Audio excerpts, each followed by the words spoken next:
అందరూ 5 మాట్లాడుకుంటాం. అమ్మా భగవద్గీతలో మరి భగవద్గీత అనేది మనకు చాలా ప్రామాణికమైనటువంటి గ్రంథం. మన యొక్క భారతీయ గ్రంథాల సారాంశం అంతా కూడా భారతంలో ఉంటుంది.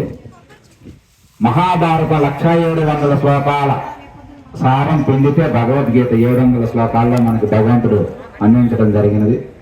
అట్లాంటి భగవద్గీతలో అన్నీ ఉన్నాయి. ప్రపంచంలో మానవాళి మొత్తానికి ఏం కావాలో, ఎలా జీవించాలో, ఎలా జీవించకూడదో అనేటువంటిది, మానవుడు చతుర్విధ పురుషార్థాలను ఎలా సాధించాలో అందులో మన చక్కగా భగవద్గీతలో అర్జునుని విషాద యోగం దగ్గర నుంచి మోక్ష సన్యాస యోగం దాకా 18 అధ్యాయాలు చక్కగా మనకు బోధించడం జరిగినది. అలాంటి గీతాయజ్ఞం మరి యజ్ఞం అంటే వాస్తవానికి జరిగేదంతా కర్మకాండ. దీనికి అనేక రకమైనటువంటి క్రతువులు, అనేక రకమైనటువంటి ఖర్చు, అనేక రకమైన శ్రమ ఇదంతా కూడా ఉంటుంది.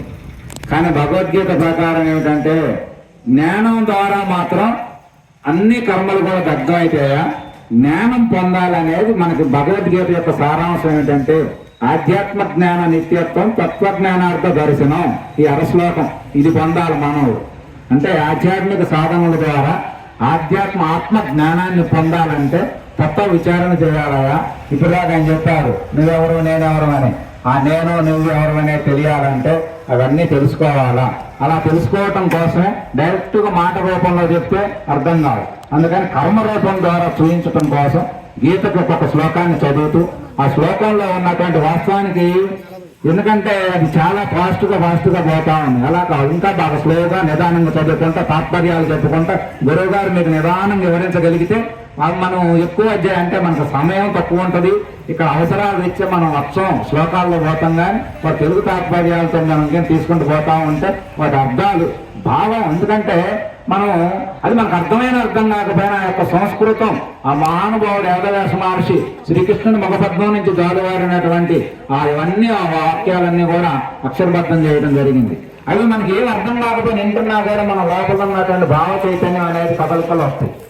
కానీ భావం ఇంకా మన భాషలో మనకు అర్థమైంది. ఎందుకంటే సంస్కృతం మన భాష కాదు కదా, భారతదేశం యొక్క మాతృభాషే కానీ ఆంధ్ర మాతృభాష కాదు కదా, మన దగ్గర మాట్లాడుకునే భాష కాదు. అయినా అది ఇంకా తెలుగులో మనకు అర్థమయ్యే భాషలో ఎవరికి చెప్పగలిగితే మనలో ఉన్నటువంటి ఆ భావం, ఆ కదలిక వేస్తే అందులో ఉన్నటువంటి శ్లోకాలు మన ఘంటసాల గారు మీరందరూ గ్రంథాలు చదువుతారు. కానీ ఘంటసాల గారు 108 శ్లోకాలని ఆయన ఆలాపన చేసినటువంటి ఘంటసాల అంటేనే మన ఆంధ్రాకి, తెలుగు రాష్ట్రాలకి, యావత్ భారతదేశానికి కూడా ఆయన భగవంతుడు ఆయనకి ఇచ్చిన ఆ కంఠం, దాన్ని ఆయన సద్వినియోగం చేసుకున్న పద్ధతులు, ఆయన పాడినటువంటి స్వామివారి కీర్తనలు ఇవన్నీ కూడా చాలా అద్భుతం. అందులో ఆయన చివరిలో చెప్పిన మాట కూడా ఏంటంటే ఎన్ని పాడినా కానీ భగవద్గీత పాడిన తర్వాత నా జన్మ సార్థకమైందని చెప్పి సంతోషంగా జీవి శరీరాన్ని వదిలిపెట్టింది. అట్లా మన గాంధీ మహాత్ములు లాంటి వాళ్ళు ఆయన భగవద్గీత చేతిలో పట్టుకొని ఆయన ఎప్పుడు ఏ సమస్య వచ్చినా కూడా ఆ సమస్యకు ఒకసారి ఇట్లా పుస్తకం ఓపెన్ చేస్తే ఆ రోజుకి ఏ సమస్య ఉంటుందో ఆ సమస్యకు పరిష్కారం ఉంటుందంట. అందులో ఆయన అహింసా సిద్ధాంతాన్ని స్థాపించి భారతదేశానికి తెల్లదొరను పారదోలి ఆయన ఎంతో మందిని కలుపుకొని గొప్ప నాయకుడయ్యి ఈ రోజు మన భారతదేశానికి జాతిపిత అయింది. నేను జాతిపిత మీరు గొప్పవాడు అనుకుంటాను, కానీ నన్ను గొప్పవాడిని చేసింది ఆ భగవద్గీత అయ్యా, ఆ కృష్ణుని వచనాలయ్యా, వ్యాస భగవాను రచనలయ్యా అనేది ఆయన చెప్తున్నారు. ఇట్లా ఎంతో మంది మహాత్ములను ఉద్ధరించింది భగవద్గీత. ఆ భగవద్గీత రావడానికి ఎంతో మంది హృదయ క్షోభంలో నుంచి ఉద్భవించింది భగవద్గీత అనేది. అదేమి సామాన్యంగా రాల 21 లక్షల మంది సంహారం జరిగితే అందులో నుంచి ఉద్భవించేది. కానీ కొన్ని కోట్ల మందిని మళ్ళీ జ్ఞాన మార్గంలో నడిపిస్తుంది. అట్లా నడిపించేటువంటి భగవద్గీత అందులో మనకి అర్జునుని యొక్క విషాద యోగంతో మొదలవుతుంది. విషాదం యోగం ఎట్లా అవుద్ది చెప్పండి? అసలు సృష్టిలో ఎవరికైనా తెలుసా విషాదం కూడా యోగం అని? ఎవరికి తెలియదు, మన భారతీయ ఋషులకు మాత్రమే తెలుసు. ఎందుకంటే ఇందాక నేను రాక నాకు మైక్ ఇచ్చారు. ఎందుకంటే నాకు అలా వెతికే దాంట్లో నేను భగవద్గీత శ్లోకాలు ఎన్నున్నా అందులో సారాన్ని ఎక్కువ తీసుకుంటా, కానీ గట్టిగా చదవైన 10 శ్లోకాలు కూడా నేను శ్లోక రూపంలో చెప్పలేను. ఎందుకంటే ఏమిటి ఆ శ్లోకంలో ఉన్నటువంటి తాత్పర్యం ఏమిటి, అందులో ఉన్న భావం ఏమిటి, అది దానివల్ల ఏంటి మనకు ఉపయోగం ఏమిటని అది ఆయన చెప్పిన ఉద్దేశం ఏమై ఉంటుంది. ఒక మాట చెప్తే దాని వెనక దాని ఉద్దేశం ఉంటుంది, దాని అంతరంగాలు ఎన్నో ఉంటాయి. వాటిలో నేను ఎక్కువగా పరిశోధనలు చేస్తూ ఉంటాను. గురువుగారు చెప్పగానే, ఎందుకంటే మాకు యజ్ఞాలు ఇవన్నీ నాకు చాలా తక్కువ. నేను చేయించేది తక్కువే, చేసేది తక్కువే. మేము ఎక్కువ భక్తి యోగంలో సంకీర్తన కార్యక్రమాలు, ఇట్లా గురువుల యొక్క సాంగత్యాలు, లేకపోతే మాకు భాగవతం భగవద్గీత మీద ప్రవచనాలు ఎక్కువ, ఆ ప్రయాణంలో ఎక్కువ ఉంటా ఉంటది. కానీ ఇట్లా అనటం వల్ల ఏంటంటే ఆ ప్రాక్టీస్ తక్కువ కావటం వల్ల ఆ చిన్న మంత్రం కూడా వీళ్ళందరూ నాకు బోధిస్తాను. ఆశ్చర్యంగా అంటే ఆ మంత్రం ఏంటంటే నాకు ఇంకొకటి, ఎలా అనాలో అలానే అనాలి. నువ్వు ఎట్టబడితే అంటే కుదరదు. ఎందుకంటే వేద ఉచ్చారణ ఉంటుంది. ఒక గురువు గారు ఇక్కడ కూర్చొని ఒక శిష్యుడు ద్వారా, ఎందుకంటే దాని లెంత్ ఉంటాయి, అది ఎంత ఆ ఉచ్చారణ అనేది అంత కరెక్ట్గా ఉండాలి. నాకు ఆ స్థితులన్నీ తెలియటం వల్ల ఎట్టబడితే అనాలంటే అందుకోలేక అనలేక, అందులోనూ వాయిస్ ఇంకొకటి ఏంటంటే పాట పాడే వాళ్ళకి తెలుసు, పాట పాడే వాళ్ళ లెవెల్లోనే కోరస్ పాడాలి. ఈ పాట ఈయన 6:30 శృతిలో పాడిన 3:30 పాడారు అనుకోండి, సెట్ అవ్వ, శృతి కలవు. శృతి అనేది శృతి ఎత్తు పిల్లలు అంత కరెక్ట్గా ఉండాలి. ఆయన ఏ లెవెల్లో అంటే ఆ లెవెల్లో అనాలి. ఆయన ఫాస్ట్కి వెళ్ళిపోతా ఉన్నాడు, ఆయనతో పాటు మనం అందుకోవద్దు. అందుకని ఆ స్థితులన్నీ నాకు ఒక అధ్యాయం అయిపోయేదాకా నా మనసు అంతా ఫీడ్ చేసుకోవడానికి టైం పట్టింది. తర్వాత లైఫ్ వచ్చింది. ఎవరికైనా అంతే. అందుకని ఇవన్నీ కూడా సాధన అనేది చాలా గొప్పది. అందుకే మనం ఆత్మలు రచన పాటల్లో సాధన చేయమురా కూడా సాధ్యముగా అనేది లేదని చెప్పి రాశారు. అంటే అర్థం ఏమిటి? సాధన చేస్తే నువ్వు ఏదైనా సాధించవచ్చని మన భగవద్గీత చెబుతుంది, మా ఆత్మలందరూ చెబుతున్నారు. మరి సాధన చేయమురా నాడు సాధ్యం కానిది లేదంటే మరి ఇప్పుడు ఉన్నది ఏమిటి అంటే ఇక్కడ 2-3 రకాలుగా ఉంటుంది. ఇందులో సాధన చేసినవి కాబట్టి ఇప్పుడు నీ ఉన్నదైను. ఇప్పుడు మనం ఈ యజ్ఞం చేయడానికి మనం ఎంతో కష్టపడి ఎంతో ప్రణాళికలు గీసి ఏవేవో చేస్తేనే ఈరోజు యజ్ఞం చేయగలిగాం. అట్లాగే మనలో కొన్ని దుర్వ్యసనాలు ఉన్నాయనుకోండి, దుర్వ్యసనాలు అయ్యో పాప నాకేం తెలియదు అంటాం. కాదు, నీకు తెలియదు. నీ మనసు బోలెడు సాధన చేసి దాంట్లో ఇరుక్కొని కొన్ని కర్మలు చేస్తూ ఉంటారు. కానీ మనకు తెలియదు. మనం మంచి అయితేనే మనం చేసినట్లుగా, చెడు అయితేనే మన సంబంధం లేదంతా భగవత్కార్యంగా భావిస్తూ ఉంటాం. కాదు, మంచి చెడు అసలు ఈ సృష్టిలో నీవుగా నువ్వు చేసేదే అవుద్ది. మన భగవద్గీత కర్మయోగం, భక్తి యోగం, జ్ఞానయోగం 3 విభాగాలుగా విభజించింది. కర్మ సిద్ధాంతం ప్రకారం ప్రపంచంలో ఎక్కడా కూడా లేని కర్మ సిద్ధాంతం మనకున్నది. కర్మ నువ్వు ఏ కర్మ చేస్తే ఆ ఫలాన్ని నువ్వు ఖచ్చితంగా అనుభవించి తీరుతావు. మంచి చేయి, మంచి ఫలాలు వస్తాయి. చెడు చేస్తే చెడు ఫలితాలు వస్తాయి. ఈ రోజు నీవు ఈ రోజు ఏడుస్తున్నావు అంటే దానికి కారణం నీవేనని చెప్తుంది శాస్త్రం. నువ్వేమంటావు? అమ్మ అయ్యో పాప నాకేం తెలియదు అంటావు. మీరందరూ దుఃఖించేటప్పుడు ఏదన్నా మనం జరగకూడని సంఘటన జరిగినప్పుడు, కుటుంబంలో ఏదైనా జరిగితేనో లేక మనకి ఏదైనా జరిగినప్పుడు మీరు బాగా గమనించండి. ఏం చేస్తాయి? నా కర్మని తల బాదుకుంటా ఉంటాం, కూర్చొని ఏడుస్తా. అంటే అప్పుడు అర్థమైంది, నా కర్మ అంటే నీ కర్మ అంటే పని, నా కర్మ అంటే నేను చేసిందే నాకు వచ్చింది, ఈ రోజు నేను అనుభవిస్తున్నా. అనుభవించలేక దుఃఖిస్తే బాధపడతా ఉన్నా, దీన్ని ఎవరైనా తొలగిస్తే బాగుండని బాధపడతా ఉంటాం. దానికి మళ్ళీ సాధన చేయమురా కూడా సాధ్యం కానిది లేదన్నది ఒక సామెత. నువ్వు ఇప్పుడున్నది నువ్వు సాధన చేసినది కాబట్టే నువ్వు ఇప్పుడున్నది అయిను. కానీ ఇప్పుడున్నది నీకు నచ్చలే జీవితం. ఇప్పుడున్న జీవితం నాకు నచ్చలేదని కొత్త జీవితం కావాలంటే మళ్ళీ నువ్వు సాధనది. నువ్వు ఏదైనా కాగలవు. ఎందుకో తెలుసా? మనిషి ఎవరు ఏమీ కాము, అందుకని ఏదైనా కావచ్చు. కృష్ణతత్వం అనేది ఎంత గొప్పగా ఉంటుందంటే, ఈ సృష్టిలో కృష్ణుడు లాంటి పురుషోత్తముడు ఇంతవరకు జన్మించలేదు, భవిష్యత్తులో కూడా జన్మించకపోవచ్చు. మహాత్ములు చెప్పే మాట అంత తత్వం అది. ఆయన ఇది చేసిండు ఇది చేయలేదంటానికి లేదు. అందుకని అటు మాయలో ఉంటాడు, ఇటు మంచిలో ఉంటాడు, సత్య ప్రకటనలో ఉన్నాడు, ధర్మ అనుష్ఠానంలో ఉన్నాడు. సంహారం, లక్షల మంది సంహారం జరిగింది, అయినా నాకేమీ తెలియదని ప్లూటో ఆయించుకుంటూ కూర్చుంటాడు. అంతమందిని చంపిన వాడికి ఏం అంటలేదంట. ఆయన అర్జునుడికి అదే చెప్పిండు, నాకు కర్తృత్వ భావన లేదు అర్జున. అంటే నేను కర్మ నేను చేసినానని కానీ చేస్తున్నానన్న భావన నాకు లేదు. నువ్వేమో అమ్మోళ్ళు, మా తాత, మా అవ్వ, మా గురువు గారు వీళ్ళందరూ నేను ఎక్కడ సంహారం చేశానని నువ్వు చంపుతున్నాను అనుకుంటున్నావు. నువ్వు కాదు, ఇది సృష్టి కార్యం. సృష్టి అనే యజ్ఞంలో ఇదంతా కూడా మన సమిధమై జరుగుతా ఉన్నదే తప్ప నువ్వు చేయట్లేదు, నేను చేయట్లేదు. కాకపోతే నేను అనేది ఏమిటంటే నేను ఇప్పుడు ఎవరు ఏ శబ్దం పలికి నేను పలుకుతూ నేను అంటాం. కానీ ఆ నేనని తెలుసుకున్న వాడికి అదంతా నేనేనని తెలిసింది. నేనంటే సృష్టి మొత్తం పాలించే ఏ పరమాత్మ నేనున్నదో ఆ నేనేనని ప్రకటించిన వాడు కృష్ణుడు. అందుకని ఆయన నేనని చెబుతుడు. నేనని ఏ మహాత్ముడు చెప్పి నేననే చెప్పాలి. కానీ ఆయన ఏ నేనని చెప్పిండో ఆ నేనుగానే జీవించాడు ఆయన. అందుకనే ఆయనకి చిన్న పని లేదు, పెద్ద పని లేదు. 8 మంది భార్యలు, 80 మంది సంతానం, బామర్దులు, బావలు, మేనమామలు, పెద్ద రాజ్యాలు ఎన్నున్నాయి. అయినా ఆయనకి ఏం సంబంధం లేనట్టుకున్నాడు మానవుడు. అందుకే ఎలా చెప్పాడు, ఏం లేదు, ఒక్క తీసుకొచ్చేది లేదు, పోతా తీసుకుపోయేది ఏం లేదంటే మనకి అన్నీ ఏంటంటే మనసుని యథార్థాన్ని మనసునికి బాగా బయలుపరిచి అర్థం చేయించి అట్టని వైరాగ్యం, మిడిమిడి వైరాగ్యం కావాలి. వైరాగ్యం, పూర్ణమైన వైరాగ్య పురుషోత్తముడు కృష్ణుడు. కానీ ఆయన ఎప్పుడు నిత్యాభరణాలు అలంకారాలతో బ్రహ్మాండంగా అనేక రకమైన సౌందర్యంగా మోహన రూపులుగా ఉంటాడు. మనకి చూస్తే ఆయన ఆకర్షించవు, అట్లా ఆయన పట్ల మనకి ఆకర్షణ ఏర్పడింది. అట్లా అంటే వైరాగ్యం అంటే మనం అన్ని చేస్తూ మనం మిగతా ప్రవక్తలకి కృష్ణ భగవానుడికి తేడా ఏమిటో తెలుసా? మిగతా వాళ్ళందరూ చెప్పింది ఏమిటి? మంచి ఏది చెడేది స్పష్టం చేశారు మన రాముడితో సహా. అంటే ఇది చేయొచ్చు, ఇది చేయకూడదు. బుద్ధుడు, క్రీస్తు మహమ్మద్, ఇంకా ఇట్లాంటి వాళ్ళు, మహావీరుడు, వీళ్ళందరూ కూడా ప్రవక్తలే, వీళ్ళందరూ కూడా దేవుళ్ళే. కానీ వాళ్ళందరూ ఏది మంచి, ఏది చెడు, ఏది చేయాలి, ఏది చేయకూడదు అని చెప్పి స్పష్టం చేసి ఇది ఒక మంచి మార్గంలో మీరు అందరూ నడవండి, అందరినీ ప్రేమగా ఉండండి, సత్యాన్ని తెలుసుకోండి, ధర్మంగా నడుచుకోండి, అందరితో మీరు ఎప్పుడూ కూడా తోటి వారిని ప్రేమగా చూడండి, ఇతరులకు సాయం చేయండి, వాళ్ళందరినీ నీవుగా భావించండి అని చెప్పి మంచి మార్గాన్ని నిర్దేశం చేసినటువంటి వాళ్ళు మహాత్ములందరూ. కానీ కృష్ణుడు మంచిని చెడుని వీళ్ళు చెప్పింది చెప్తూ వీళ్ళకి అతీతమైనటువంటి దాన్ని మొత్తాన్ని ఇంక్లూడ్ చేసిండు అందులో. అందుకనే మిగతా వాళ్ళందరూ అర్థమైనంతగా మన కృష్ణుడు అర్థం కాదు కృష్ణుడు. కానీ ఎంత అర్థం కాకపోయినా భగవద్గీత ఒకటి ప్రామాణికంగా ఉన్నది కాబట్టి ఇట్లాంటి మహాత్ములందరూ ఆ భగవద్గీతను మనందరికి అందుబాటులో తీసుకొస్తున్నారు కాబట్టి దాని మాటల్ని మనం ప్రామాణికంగా నమ్ముతాం కాబట్టి అందులో ఉన్న ప్రతి శ్లోకం నువ్వు నమ్మేది ఏముంది అని చెప్తుంది. అబ్బాయి, కర్మ అనేది నీ చేతుల్లో ఉన్నది, నువ్వు చేసే కర్మకే ఫలితం వస్తుంది. ఒకే ఒక్క శ్లోకం, కర్మని అధికారస్తే మా ఫలేషు కదాచన, అంటే కర్మలు చేయుటి యందు నీకు అధికారం ఉన్నది. నువ్వు ఏ పనైనా చెయ్యి, కానీ ఏ పని చేస్తే ఫలితం అక్కడ ముందు అది తెలుసుకో. ఫలితం ఏం కావాలో కోరుకుంటే నువ్వు పని ఏం చేయాలో అర్థమవుతుంది. ఇప్పుడు మనం ఏం చేస్తున్నాం? ఫలితమే ఒకటి కోరుతున్నాం, కర్మేం ఒకటి చేస్తున్నాం. నువ్వు బైపీసీ చదివి ఎంపీసీలో మార్కులు కావాలి, జాబులు కావాలంటే ఎట్లా వస్తాయి? నువ్వు ఎంపీసీలో పోవాలంటే ఎంపీసీలోనే కోర్సు తీసుకోవాలి, దానికి తగ్గట్టుగా నువ్వు చదవాలి.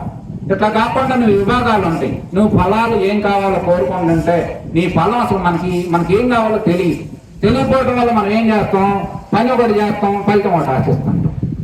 ఎందుకంటే మా ఆత్మ చెప్పే మాట ఏంటంటే మనకి కర్మయోగం అంతా కూడా కర్మయోగంలో మనకు చక్కగా నువ్వు చేసే పనులకు నీవే బాధ్యత వహించాలి తప్ప ఎవరో వారు ఇలా పిల్లలకు ఉన్నది. పిల్లలకి మా అమ్మమ్మ తాత ఇట్టా ఇదని చెప్పి మన వయసులో పిల్లలకు నేర్పితే వాళ్ళు నిజంగానే వాళ్ళ పట్ల దేశభావాలు కలిగి ఉంటారు.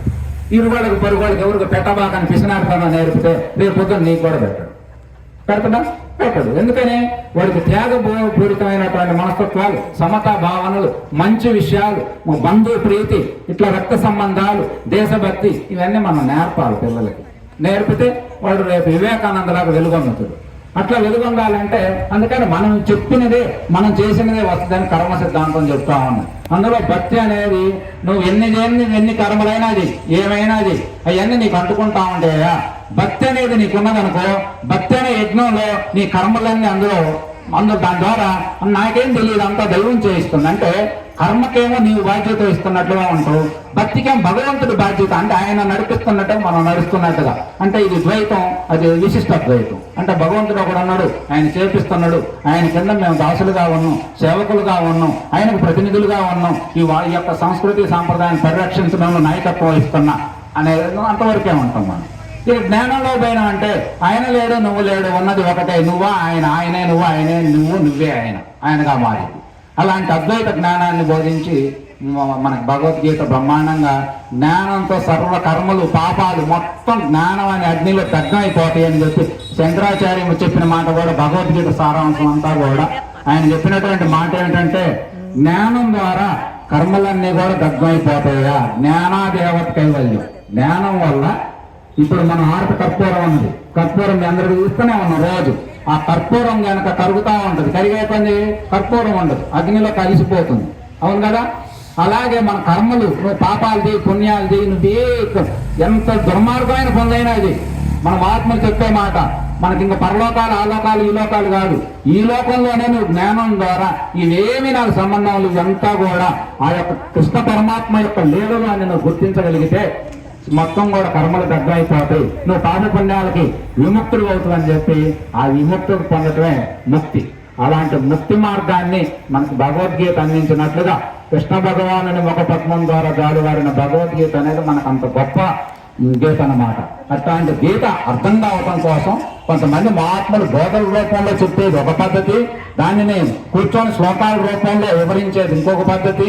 ఇట్లా దానికి యజ్ఞం కూడా జోడించి ఆ యజ్ఞ రూపంలో కర్మం కొనసాగిస్తా, ప్రతి ఒక్క మంత్రాన్ని ఉచ్చరిస్తా, దానిలో అర్థాలు చెబుతా ఇంకా ముందుకు నడిపించాలని ఇట్లా అనేక రకరకాలుగా కృషి చేస్తా ఉన్నారు మహాత్ములు. అలా చేసే యజ్ఞంలో యజ్ఞం చేయడం ఒకటి. మరి అమ్మవారు ప్రత్యేకించి ఆమెకున్నటువంటి భక్తికి మరి కృష్ణ భగవాను యొక్క విగ్రహం ప్రతిష్ట అంటే మనం చాలా మంది పిల్లల్లో పెట్టుకోవచ్చా, పెట్టుకోకూడదా, లేకపోతే ఎన్నో సమస్యలు ఉంటాయి. అవన్నీ ఏమి లేదు, చక్కగా పెట్టుకోవచ్చు, చేసుకోవచ్చు. మనం ఉన్నన్నాళ్ళు ఆయన మనల్ని వాడుకుంటాడు, మనం ఆయన పాదాలు పెట్టుకొని సేవ చేసుకుంటాం. ఇది ఉంది ఆడ. కాబట్టి ఆయన కార్యక్రమాలు చేసుకుంటా ఉంటాం. మనం అది పెడతాం, అది రేపు అది ఊరుకోదు. అక్కడ పెట్టిన తర్వాత ఎలా ఉంటుందంటే ఏ కర్మ అయినా మనమే మొదలు పెట్టిస్తుడు భగవంతుడు, మన చేతే మొదలు పెట్టిస్తుడు.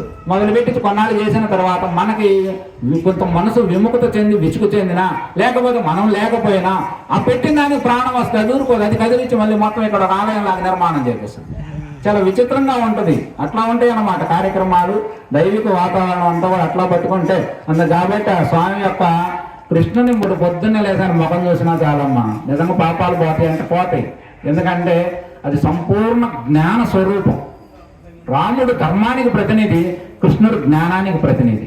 అందుకే రామకృష్ణులు ఇద్దరు మన భారతదేశానికి మూల స్వరూపాలు. వాళ్ళు ఎలా మానవుడు జీవితాన్ని, వ్యక్తిగత జీవితం ఎలా ధరించాలి, బంధాలు వాటి విలువలు ఎలా ఉండాలి, అన్నదమ్ములు ఎలా ఉండాలి, భార్యాభర్తలు ఎలా ఉండాలి, కుటుంబ వ్యవస్థ ఎలా ఉండాలి, ఒక రాజనీతి రాజు ఎలా నడుచుకోవాలి, ఇవన్నీ మనకు ఆచరించి చూపించిన వాడు రాముడు. ఎన్ని చేసినా కూడా వీటన్నిటికి అతీతమైనది ఏమిటి? మరి సృష్టిలో ఏదో ఒకటి ఉన్నది కదా అందరిని నడిపించేది. అదేమిటో నీకు తెలిపేది, అది నీవేనని సాటేది. ఆ యొక్క తత్వాన్ని నీకు అర్థం చేసుకోవాలంటే శ్రీకృష్ణుని ద్వారా మనకు బాగా అర్థం అవుతుంది. అందుకని గ్రంథాలన్నీ, అందుకని సాక్షాత్తు విష్ణు స్వరూపమయ్యా రాముడు కృష్ణుడు అంటే అవతారంలో వచ్చిండు. మానవాళ్ళు ఎట్లా నడుచుకోవాలో చూపించండి అని చెప్పి మహాత్ములు చెప్తా ఉన్నాం. ఆ విధానంలో మనకు కృష్ణుడు దగ్గర 5250 సంవత్సరాల పైన అయింది కృష్ణస్వామి వచ్చి. మరి ఈరోజు భారతదేశం మొత్తం కూడా ఆయన యొక్క కార్యక్రమాలు, ఆయన యొక్క నామకీర్తనలోనే మానవ జన్మను తరింపు చేసుకోగలుగుతున్నాం. జ్ఞానం రాకపోయినా భక్తి ఆయన పాదాలు పట్టుకొని చక్కగా పనులు చేసుకుంటూ పోతా ఉంటే ఏదో ఒక రోజు మన జన్మ కర్తేరిద్ది అనేది మహాత్ములు చెప్పే మాట. భగవద్గీతలో చెప్పే మాట ఏంటంటే జన్మల పరంపర ఉంటుంది. మీ అందరికీ కొంత తెలుసు. నువ్వు ఇవాళ కొంత వరకు చేశావు, రేపొద్దున అక్కడ ఆగిందనుకో, రేపు వచ్చే జన్మ అక్కడి నుంచి మొదలవుద్దంట. అంటే ఇవాళ నువ్వు కొంత భక్తి చేసి సత్కార్యాలు అన్నీ మంచి కార్యక్రమాలు చేస్తా పోయిను, రేపు పుట్టుకతోనే నువ్వు శుభ్రంగా మంచివాడి ఇంట్లో కూడా అక్కడ మంచివాడి నీకు సకల సదుపాయాలు బ్రహ్మాండంగా ఉంటాయి. ఇవాళ మీ అందరికీ తెలుసు, కొంతమంది ఎంత చేసినా కూడా 5 ఏళ్ళు కడుపు నిండి అన్నం తినలేని వాళ్ళు ఇప్పటికీ మన భారతదేశంలో ఉన్నారు, ప్రపంచవ్యాప్తంగా ఉన్నారు. మరి ఏం పాపం చేసిన వాళ్ళు పుట్టగానే విచ్చలవిడితనంగా ధనం ఖర్చు పెడతాను, ఫ్లైట్లో తిరుగుతాడు, కారులో తిరుగుతాడు. మరి వాళ్ళకి ఎక్కడి నుంచి వచ్చింది ఆ సౌకర్యం? అంటే పెట్టి పుట్టిండు అని చెప్పి మనకు శాస్త్రాలు చెప్తా ఉన్నాయి. అందుకని ఆ శాస్త్రం ప్రకారం మీకు ఏ పేదరికం ఉన్నదో, ఏమున్నా ఏమైనా కానీ అవన్నీ కూడా కృష్ణార్పణ వస్తు అంటూ చక్కగా కృష్ణుని యొక్క సేవ, కృష్ణుని లీలలు, కృష్ణుని కార్యక్రమాలు, కృష్ణుని యొక్క తత్వాన్ని అర్థం చేసుకోవటంలో, వినటంలో, తరించడంలో అంతా కూడా ఆయన మయంగా మనం చేసుకోగలిగితే ఏమో ఆయన తీసుకుపోతాడు, అడిగి పోవాలా అడిగి పోద్దా జీవి. అలా పోవాలని చెప్పి మనందరం కోరుకొని, అందుకనే కృష్ణుని యొక్క రూపం అంత ఆకర్షణీయంగా ఉంటుంది. అంత స్త్రీ సౌందర్య పురుషోత్తముడు ఆయన. సో అంటే అట్లా అంత ఆకర్షణీయం ఉంటుంది అనమాట ఆయన రూపం, ఆయన లీలలు. మనకు భాగవతం, భారతం అందులోకి ప్రవేశిస్తే అది గన్నం వదిలిపెట్ట బుద్ధి కాదు, అంత మాధుర్యంగా ఉంటా ఉంటాయి ఆ లీలలన్నీ.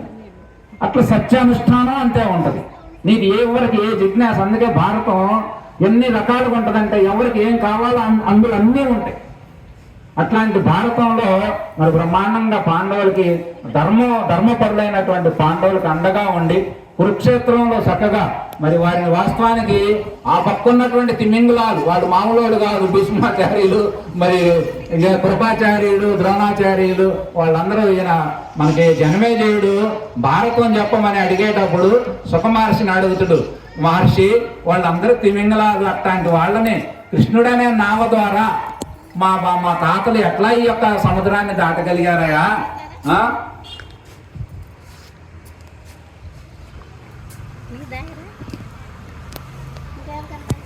ఎలా దాటగలిగారో ఆ యొక్క లీలలని నాకు బాగా వినాలని తగతాలాడుతా ఉన్నది మనసు. నాకు ఆ లీలను ఒకసారి వివరించు అంటే అక్కడే భారతం మొదలవుతుంది. భారతం మొగీగానే భాగవతం మొదలవుతుంది. భాగవతం ఎండవగానే మళ్ళీ భారతం కథ మొదలవుతుంది. వ్యాసుని యొక్క వృత్తాంతం అంత గొప్పగా ఉంటుందమ్మా.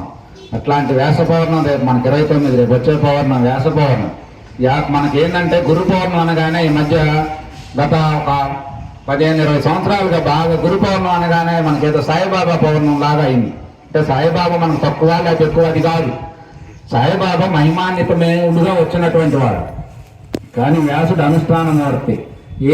ఈ సృష్టిలో వ్యాసుని అంత శ్రమ, వ్యాసుని అంత తపస్సు, వ్యాసుని అంత జ్ఞానం కలిగిన వాడు ఇంతవరకు రాల. ఎందుకంటే వ్యాసుడు సుందరవందరుగా ఉన్నటువంటి 4 వేదాలను విభజించి 4 రకాలుగా ఏ గ్రంథంలో ఏ వైద్యానికి ఆరోగ్య సూత్రాలకు సంబంధించినవి, ఆహార నియమాలు ఏవి, పిండాలకి వాళ్ళ జీవుణ్ణి ఎట్లా స్వర్గానికి పంపించాలో దానికి సంబంధించిన విద్య వైద్యం అన్ని రకరకాలుగా అందులో విభజన చేసినటువంటి వాడు. అందుకే ఆయనకు వేద వ్యాసుడు అని పేరు వచ్చింది. ఆ తర్వాత మనకు 18 పురాణాలు ఉన్నాయి. ఆ పురాణాలన్నింటినీ క్రోడీకరించి క్రమబద్ధంగా రాసుకొచ్చిన వాడు, ఉపపురాణాలు రాసుకొచ్చిన వాడు. ఇట్లా ఇన్ని రాసినటువంటి బ్రహ్మసూత్రాలు ఇవన్నీ సమకూర్చి వీటికన్నింటికి కాకుండా ఆయన ఉన్న కాలంలో, ఆయన జరుగుతున్న సందర్భంలో, ఆయన జీవించి ఉన్నటువంటి కాలంలోనే మనకి భారతం రాయటం జరిగింది. భారతంలో మధ్యలో ఆయన పాత్ర కనబడతా ఉంటారు అక్కడక్కడ వచ్చి మనకి. ఆ భారతం అనేది మరి ఆయన అందించినటువంటి, ఎందుకంటే భారతంలో ఉన్నదే భారతదేశంలో ఉన్నది, భారతదేశంలో ఉన్నంత భారతంలో ఉన్నది. యథహస్తి తనన్యత్రి ఎన్నే హస్తినే తత్కవ్య చెప్పు. ఇది వేదవ్యాస మహర్షి చెప్పిన మాట. ఎవరైనా చూసుకోండి, ఛాలెంజ్గా చెప్పిన మాట. ఇందులో ఉన్నదే ప్రపంచంలో ఉంటుంది, ప్రపంచంలో ఉన్నదంతా ఇందులో ఉన్నది. ఏది లేదో ఏది ఉందో మీరు చెప్పమన్నాడు. అట్లా చెప్పినటువంటి గొప్ప భారతం. అందులో నుంచి జాలివారిన ఒక పండు లాంటిదే భగవద్గీత. భగవద్గీత సారం విష్ణు సహస్రనామం. విష్ణు సహస్రనామం 108 శ్లోకాలు. అందులో అంత భగవద్మయం తప్ప మరొకటి ఉండదు. ఇందులో మానవుని యొక్క జీవితం, దాని విలువలు, దానికి సంబంధించి అనేక రకాలుగా ఉంటున్నాయి. కాబట్టి ఇట్లాంటి మన గ్రంథాలని అధ్యయనం చేయండి. మన యొక్క సంస్కృతి సాంప్రదాయాలను పరిరక్షిస్తా. ఎందుకంటే ఈ ఉన్న పరిస్థితుల్లో ఇప్పుడు విపరీతమైన మత మార్పులు ఇవన్నీ జరుగుతూ ఉన్నాయి. ప్రపంచానికి శాంతి స్థాపన జరగాలంటే భారతదేశ జ్ఞానపీఠాన్ని అధిరోహించి ప్రపంచానికి మార్గనిర్దేశం చేయాలి. ఎందుకంటే ఆ యొక్క జ్ఞాని మాత్రమే వైరాగ్యం కలిగి ఉంటాడు. ప్రేమ ఉన్నవాడే త్యాగం కలిగి ఉంటాడు. ప్రేమ లేకపోతే త్యాగం లేదు. ప్రేమ వేరు, ఇష్టం వేరు. కాబట్టి ఆ యొక్క శాంతి స్థాపన, ప్రపంచం ఎప్పుడు శాంతిగా ఉండాలంటే భారతీయ యొక్క తత్వం మనకు వర్ధిల్లాలి. అలా వర్ధిల్లాలి అంటే మన యొక్క సాంప్రదాయాలు, సంస్కృతి అంతా కూడా వర్ధిల్లాలి. ఎందుకంటే ఏకత్వంలో భిన్నత్వం, భిన్నత్వం లేకత్వం. అదే అసలైనటువంటి భారతీయ తత్వం. ఆ తత్వం మనం కొనసాగాలి. ఈరోజు ఏమిటి విపరీతమైనటువంటి మత మార్పులు ఇవన్నీ జరుగుతూ ఉన్నాయి. అవన్నీ జరుగుతూ ఉంటే మానవ జాతి విచ్ఛిన్నం అయిపోతూ ఉంటుంది దానివల్ల.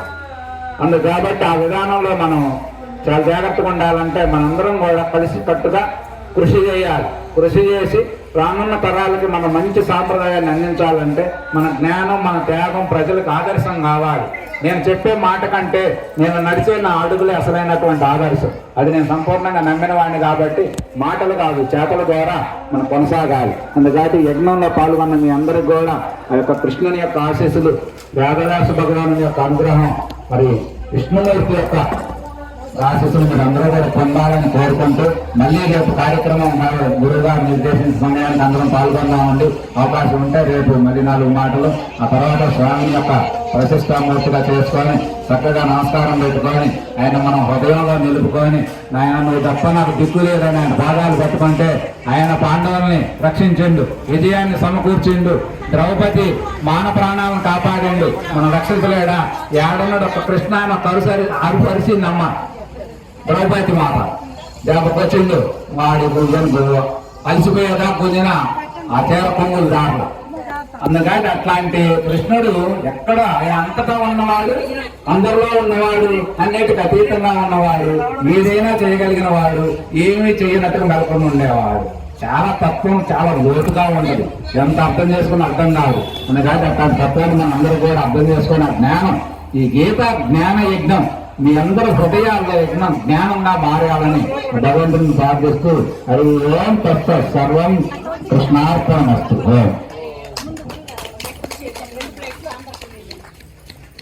ఇప్పుడు దాకా మన నారాయణ స్వామి చాలా చక్కగా చెప్పారు. చాలామంది ఉదయం లేచిన దగ్గర నుంచి సాయంత్రం పడుకోబోయేంత వరకు అనేక రకాలైనటువంటి కర్మలు చేస్తూ ఉంటాం. ఎందుకంటే మనందరం కర్మజీవులం.